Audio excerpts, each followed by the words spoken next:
For Jim Elmer, it's the most wonderful and the most familiar time of the year. Since 1999, all right, good. He's been helping local Boy Scouts prep and sell Christmas trees. This is what we do for our fundraiser. We don't sell popcorn and all that other stuff. We just do these trees. With every tree they sell, they climb a little higher toward their goal of getting to summer camp. Jim loves the role he plays in the Christmas tree farm, but even more than that, he loves the role he has in the Boy Scouts' lives. It's amazing to be able to see an 11-year-old boy come into the troop and see them when they leave when they're 18. What a difference they are.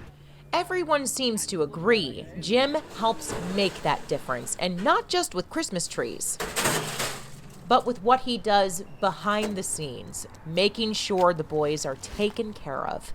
It's that mission that keeps Jim coming back year after year after year. A lot of times they're not sure what to do and what not to do, and it's you kind of guiding them. Thing is, Jim's not a troop leader, but the people who are say, make no mistake, he is a leader. He is just an incredible role model for these boys of what hard work is and the things that you get from hard work. Leading with joy. Right. The fun part's coming up.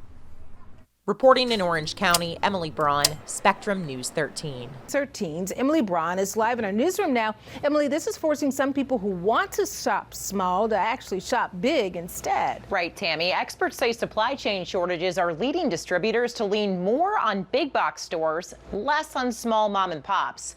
And that's why the business manager I spoke to says there are many products the big box stores have now that small businesses like hers have to wait weeks to get. Adriana Hurtado of Writer's Block Bookstore knows every book has its place. It's not hard to read. She loves what she does. Going into this business was very inspiring because it got me to read again. When she's not handling books, she's in her office, keeping the books between the two stores she manages.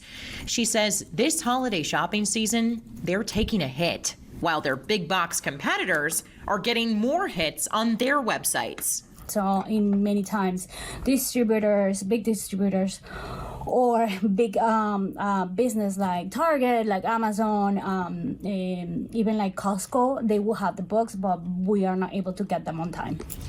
UCF Associate Marketing Professor Anand Krishnamurthy says there's a reason for that. Keep in mind that vendors have established relationships with many of these big retailers. So when there is a shortage of items, they will likely supply most of their items first to these big retailers like Target, Walmart, Amazon. Even though these shelves are packed with books, she says they're missing some of the hot titles customers are searching for. A big reason, but not the only reason, some shoppers are having to shop big. We try to offer discounts, but because we're a small business, we are not able to offer the big discounts that big businesses offer. Things may be looking up, though. According to information from Bloomberg, supply chain issues in the U.S. appear to have hit their peak, meaning the worst effects may be over during the remainder of the holiday shopping season. Reporting live in the newsroom, Emily Braun, Spectrum News 13. As the sun comes up, the damage left behind from this tornado becomes even more evident. This section of brick wall back here is all that remains standing of a Mexican restaurant. Right now, we're outside the Evans Hall Student Center, where several police officers are still on scene here at this hour investigating. So we're going to give you a closer look at what we're seeing right now.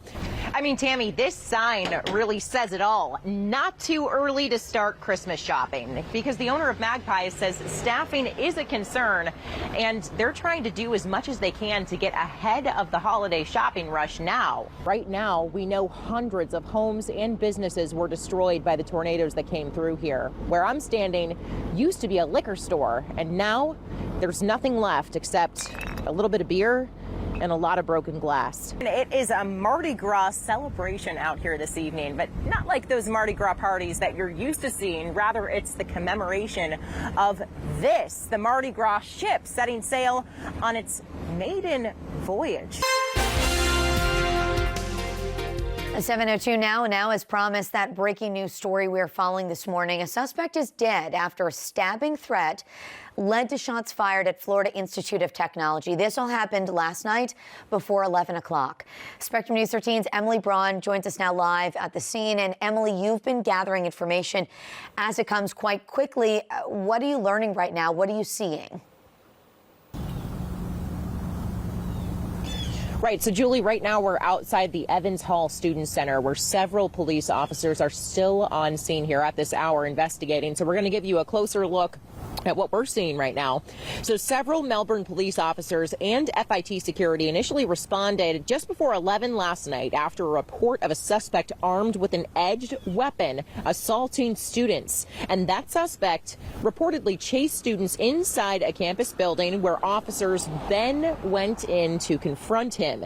Now, during that confrontation, investigators say the suspect lunged at the officers, prompting a Melbourne police officer and an FIT security officer to open fire. Now, during that gunfire, the suspect was hit, and police say they tried to save his life, but he ended up dying on scene. A Melbourne police officer was also hurt during this exchange, but we are told he is expected to be okay. The campus was put on lockdown after this happened, and we are told no students were hurt in this incident. But right now, it's not clear if the suspect was a student or not. The police have not identified him just yet. We will let you know if that changes, and we will continue to share developing information on this story as the morning goes on. For now, reporting live in Melbourne, Emily Braun, Spectrum News 13.